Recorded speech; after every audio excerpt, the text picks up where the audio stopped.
welcome future and present participants. I'm so excited to introduce Natasya, who is on the Piktochart team. Natasya, how long have you been a designer at Piktochart? It's been 5 years. 5 years. Oh my goodness, that's like half of a lifetime of Piktochart. That's amazing. Yeah. So if you've been around Piktosquad, which is our community for all things Piktochart, you have probably seen Natasya and some of her designs. So really excited to share.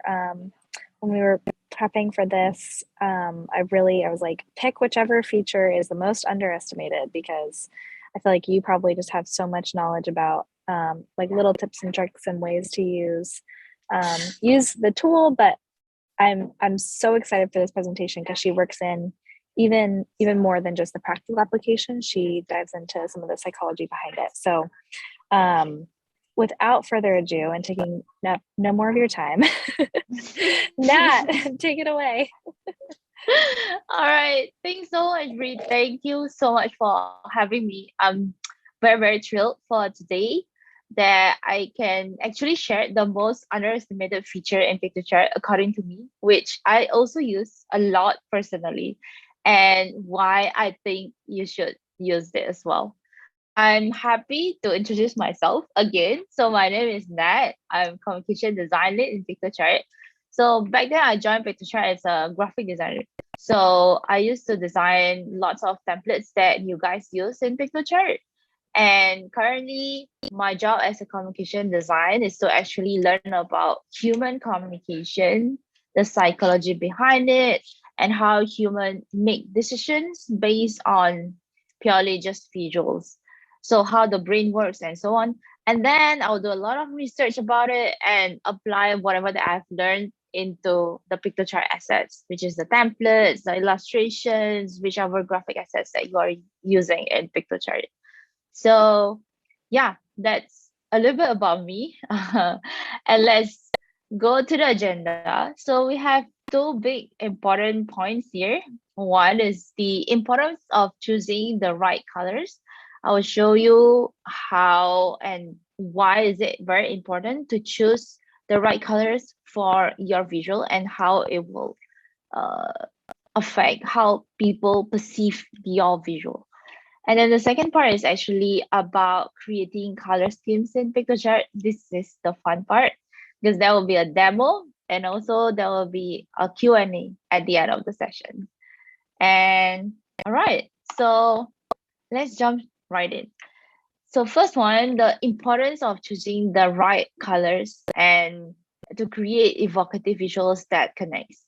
So we all know the key to successful communication is to actually connect with our audience, is to actually build trust to your audience so that they can listen to you, they are willingly listening to you and change their behavior.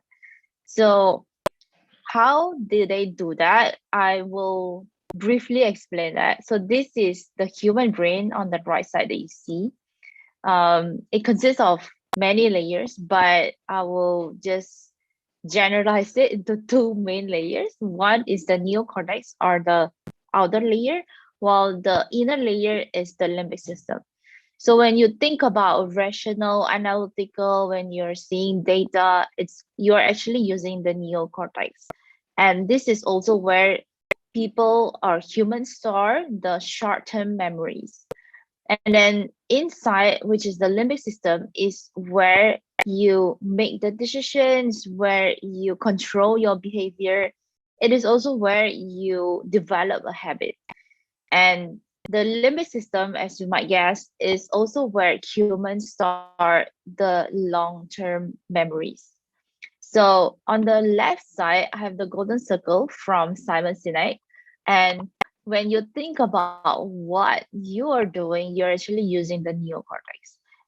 While when you think about how and why you do it, it's actually on the limbic system. You're using the limbic system of your brain. So in this case, if you want your information to be perceived well, you want people to change, they need to know why they do it and how they do it. So you need to get into their limbic system, sort of.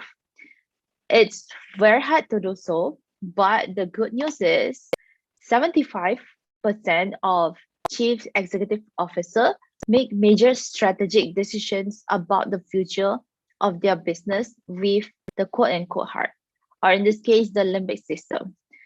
Why is it so? Because when we think about the strategic decisions, we always think about the charts and numbers. So we might guess that, oh, okay, they are mainly uh, made in neocortex. Well, actually, they're made in limbic system because um, it's how we store the long-term memories and limbic system.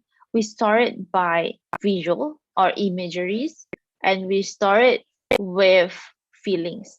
So people don't remember about the chart, the numbers, the data, but they remember how they feel about certain information. And that's why the decision often made in the limbic system.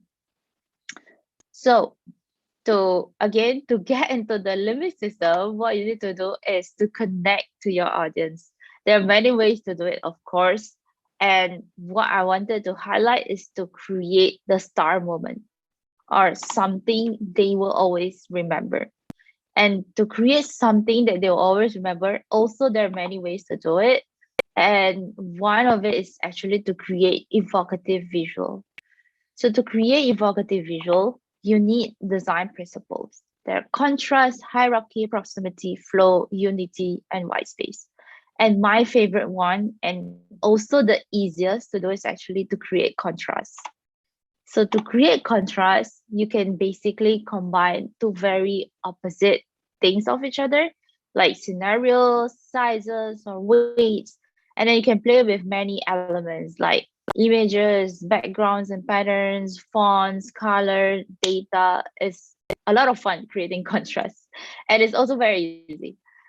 And the good news also, contrast can do a lot of things. Contrast can sparks imagination, contrast can shows the gap, contrast can guide the eyes and the heart of your audience. So I'm going to show a few examples about why I say contrast can guide the heart and the eyes of the audience. First, contrast that guides the eyes of the audience. So as you can see, when you see the text on the right side, your eyes will constantly be drawn to the top part here. So it's not because it's the first one, it's because I highlighted in different color, more solid color, more opacity compared to the other three. So this is an example on how you can use colors, only colors, to highlight important information. And then another example is I just put a very contrasting color, red and green, side by side together. But when you see it without seeing any context of it, your brain can immediately understand that, okay, green is do's, red is don't do's.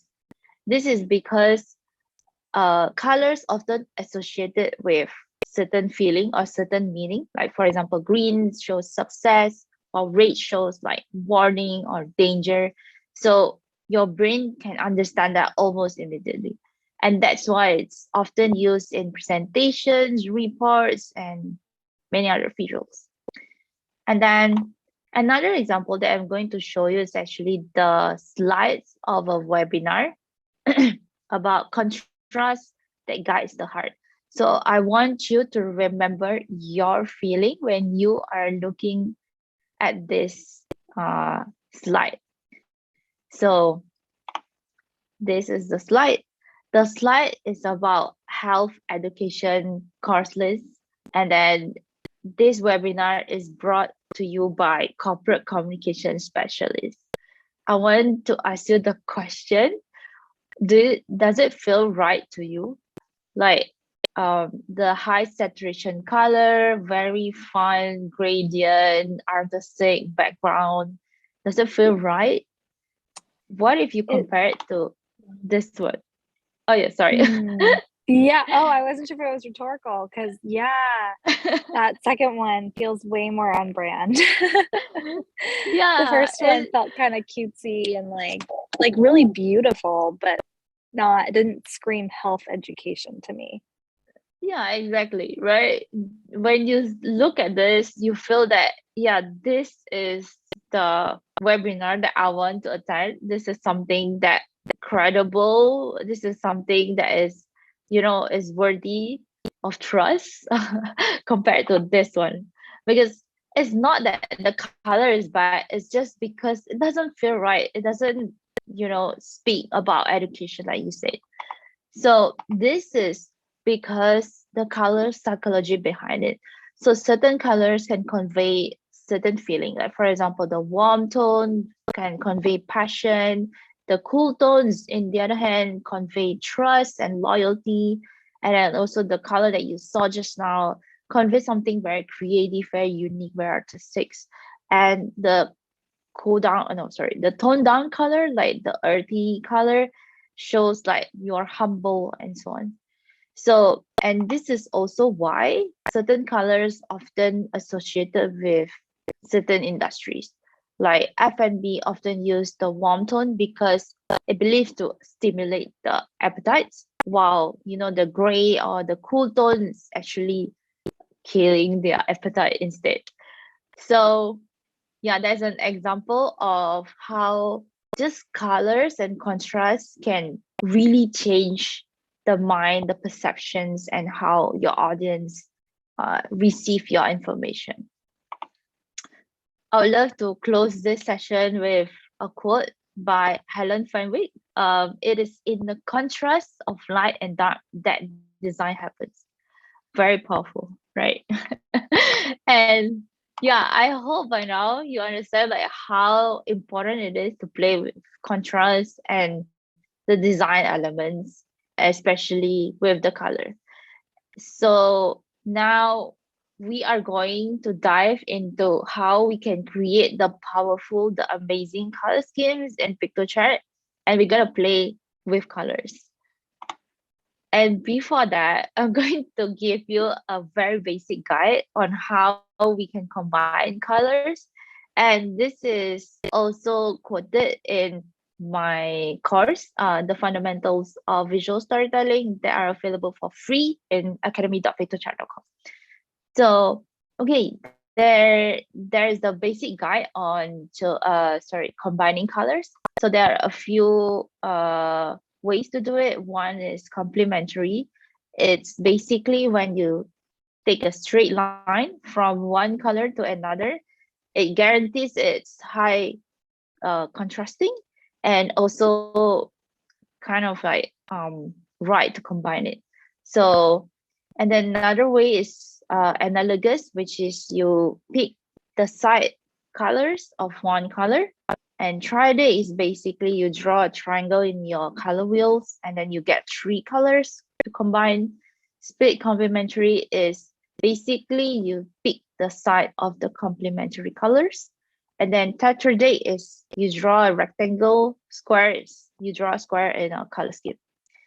If you have certain colors based on your industry or your branding colors, you can pick one color and then choose the complementary, for example. It guarantees the high contrasting colors combination. But if you don't have any color in mind, I usually use the color generator tool. So coolers is something that is very convenient, very easy to use. What it does is it generates a set of colors. But the problem is sometimes the contrast is not very highly contrasting. As you can see, like some of the colors are a bit dull. So what I do is usually I just pick one color that I like. For example, if I like this salmon pink color, I would just pick the H code and then put it in Piktochart. So this is how you start about it. And let's say we go with triadic colors. So now we got three colors, the purple, yellow, and teal. But as you can see, the combination is not very good looking because it's not very readable. You cannot really read the text. You cannot see the icons. It's because they're all in the same level of colors. And the good news is there are a few levels to play with. So this is the level that I'm talking about. The colors that you see in the color wheel, they are all in hue level. So if you add a bit of black, it becomes the tone color, more black, it becomes shade, and then 100% black, it becomes the pitch black color. And at the same time, when you add white, it becomes tint color. If you add 100% white, it becomes the pure white. So the rule of thumb is to combine two colors that are very far apart of each other. So the wider the gap, the better. For example, this one is the combination of white and shade. So as you can see, the text is very, very readable in this case. Or we go with the other way around, the shade and the tint, it still looks okay. But if you combine, let's say, hue and tone, it doesn't really look like high contrasting. It has a very low contrast. So in this case, you are risking the text not being readable. And once you get all the colors with the different combination of hue, tone, tint, and shade, you can then apply the colors to two elements. One is the background color or the background pattern or the photos that you use at the background, and also foreground, which is the elements that you use on top of the background. And this is also a quick guide. If you need two colors, you can use one for background, one for foreground, three colors. Keep one for background, the two for foregrounds. And then the more colors you have, the more you can play with the background color and the foreground color. All right, so let's apply whatever that we have learned just now to making the color scheme in Piktochart. So, okay, combining colors might sound very hard or intimidating, a lot of steps, and sometimes it's very stressful. But the good news is we have it ready in Piktochart. So if you don't know, all of the templates in Piktochart are equipped with color scheme. Every single templates in Piktochart. So how you see it is you go to styles and then you will see all the built-in color schemes.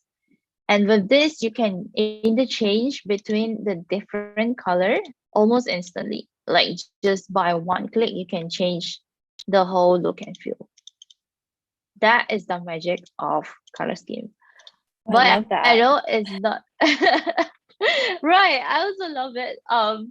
But yeah, it's not to say I don't quite like a certain colors and color scheme. And what I can do is I can always change the color of it. So for example, I don't quite like the background color, which is this one, I think.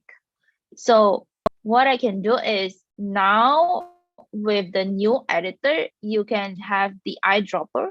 So you can choose any colors from your web page, very convenient.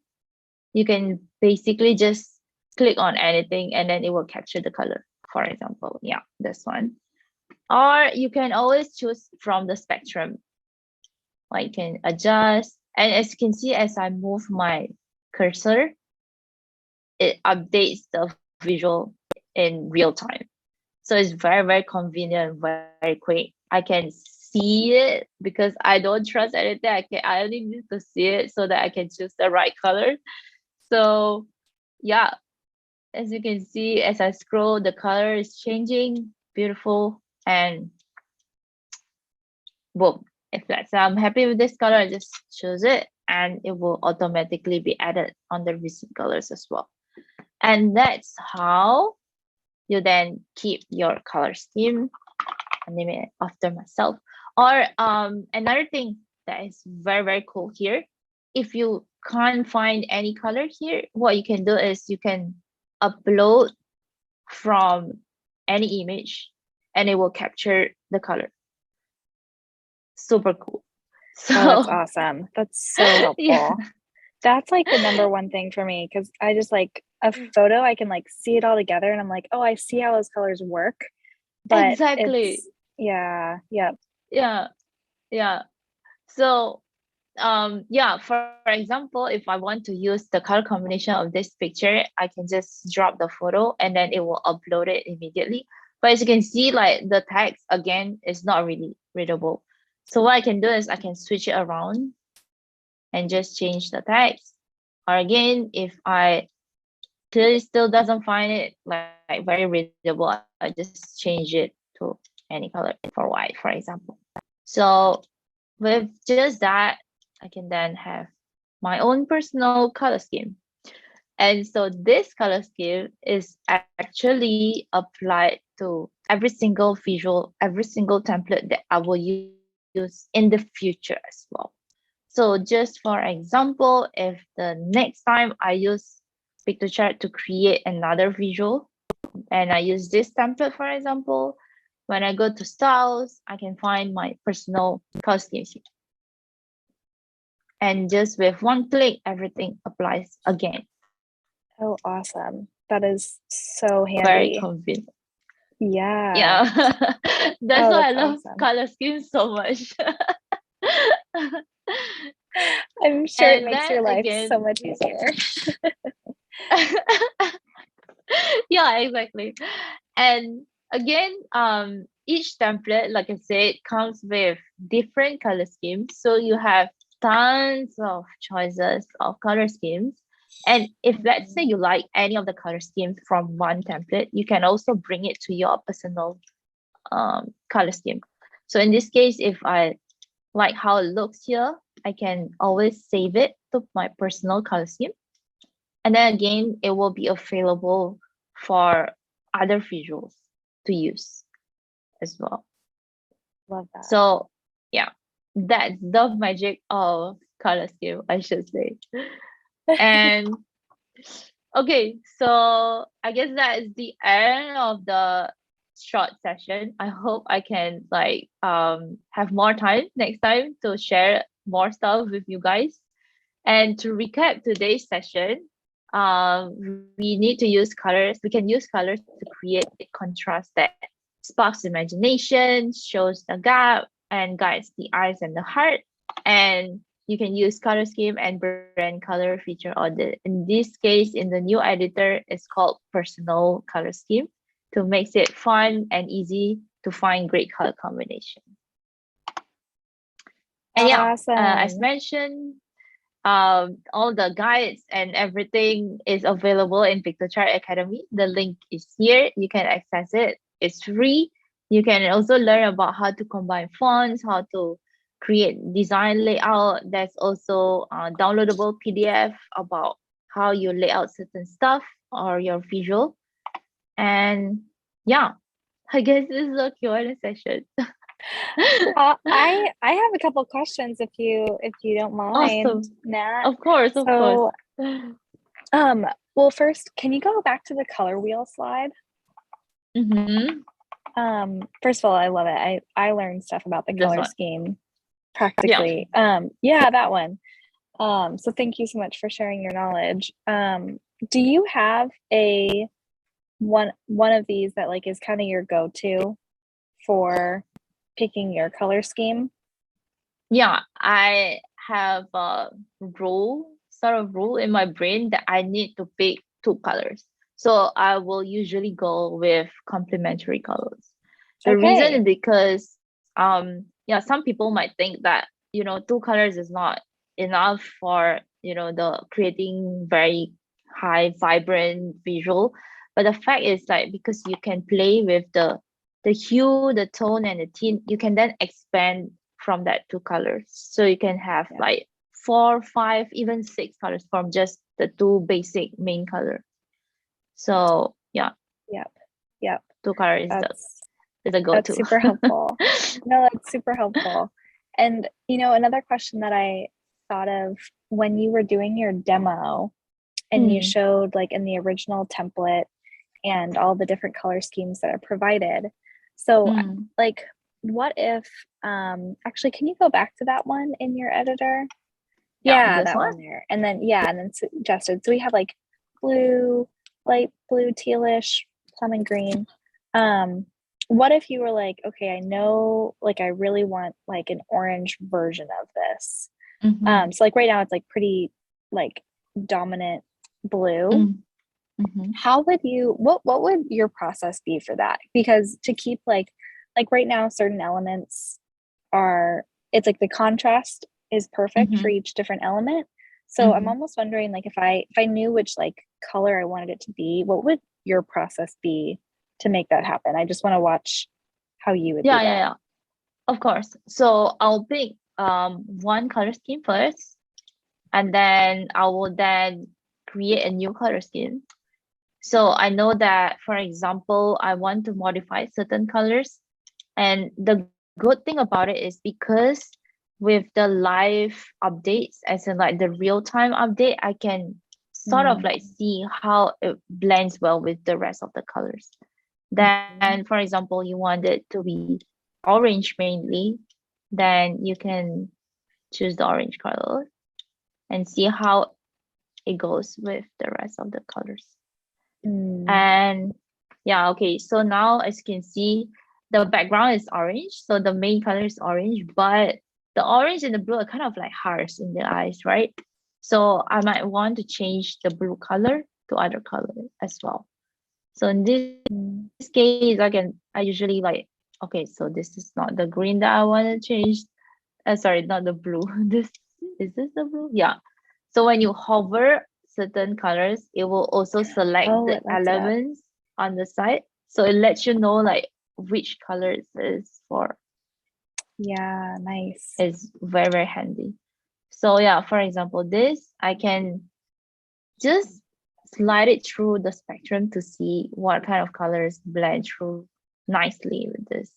So if let's say I'm very sure that I want to go with just orange color itself, I can create a different hue, tone, and tint to combine the different oranges colors Yeah. Yeah, and see how it goes. Yeah. I like that. And I like that for each one, if you're just sliding the bar at the bottom, it Mm, keeps the same level of so if you like are only sliding the bottom bar, it keeps the same level of contrast between the yeah, elements. exactly. So that's So really nice. for example, I want to change the color of this line. Mm-hmm. So what I do is just changing the sliding through the spectrum, but then again, like you said, it keeps the point here. So it will have the same saturation level, hue level, and yeah. And the best Yeah. is you can see it how it looks, how it goes with the whole visual. Yeah, I love that. And Mm. you said your color wheel selection of choice is complementary. Do you have like go-to colors that you like always end up coming back to, or do you change it up Yes. frequently? It's okay. You can tell us which colors are your favorite and we won't tell the other colors. Okay. I'm gonna let the secret out now. So my go-to color is actually this blue. I'm not sure why I'm really drawn to this blue, and the combination is actually the pink. So it Ooh, looks yeah. great with pink. Like, okay, because of the orange, kind of like a bit weird now, but I love this coral pink and Mm-hmm. blue all together. So Oh, I let's love say that. if I combine this with the pink, yeah, it's Yeah. somewhere in this look and feel. Yeah. That tends to be your Yeah. vibe. I love it. We should do a tutorial in the future that's like, what's your color scheme and what does it say about your personality? Yes, that's gonna be fun. Awesome. Man, well, Nat, thank you so much for sharing your time. I know it's early for you. It's getting later for me, so thank you for bearing with me on the other side of the world. No, And you're most welcome. I'm really, really happy to share it today. awesome. Well, we're gonna get this posted So if you're in the community, drop a comment, let us know what you thought, and we'll see you all in the next round of tutorials. So Of thanks, course. Nat. Thank you. See you. All right, bye.